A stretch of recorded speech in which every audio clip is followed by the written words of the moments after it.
سیاوش یکی از پاکترین و با ایمان ترین چهره های شاهنامه است و وقتی که زن پدرش سودابه به او تهمت زد به حضور پدر رسید و از پدرش خواست برای اثبات بیگناهی خود از 7 کانال آتش عبور کند.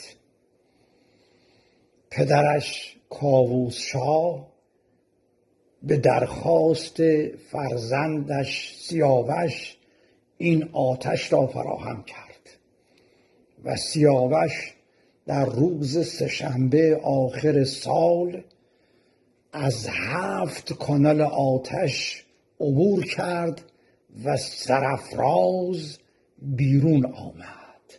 چو بخشایش پاک یزدان بود، دم آتش و باد یکسان بود. و کاووسشاه به شادی این که پسرش پاک و بیگناست روز 4 شنبه به تمام مردم کشور سور داد و به خاطر همین 4 شنبه سوری در تاریخ ایران باستان جاودانه ماند. 4 شنبه سوری بر همه شما عزیزان فرخنده باد.